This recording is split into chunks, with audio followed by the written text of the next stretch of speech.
Ukrainian President Volodymyr Zelenskyy was pleading for more military aid in a speech to the U.S. Congress on Wednesday. A Ukrainian high school student in Washington was watching intently for signs of hope for her country.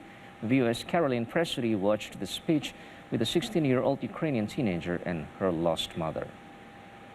Мама, ти можеш говорити англійською про твій досвід в Тернопілі? Yarina Khalid is talking to her mother 7,800 kilometers away.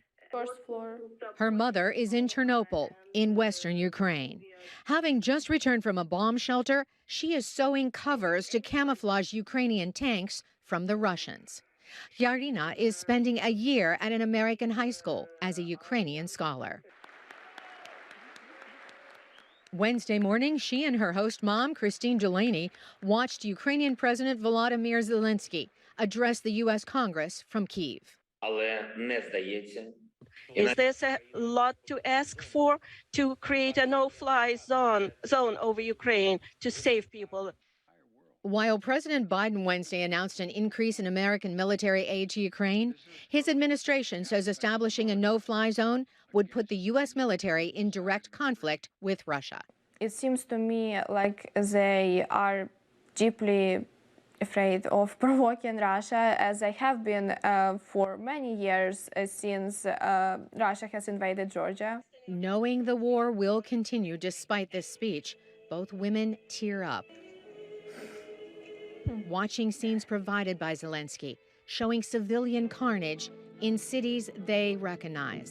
I think like the video has compiled some moments that are just truly disheartening for me as a Ukrainian. Christine Delaney, who is of Ukrainian descent, has newly married cousins in Ukraine who recently drove other family members to the Polish border and then returned to Western Ukraine. On a video call, one of them explains they came back, despite the danger, to support their country. There is this Ukrainian spirit that all my life I had sort of heard about, and, you know, it's kind of amazing. I'm now seeing it kind of in action and being played out. Played out in many Ukrainian cities. But the future is uncertain for Ukrainians, and now even for Yarina. Her high school year in the United States ends in June. But what then? I just don't know if I will be able to go home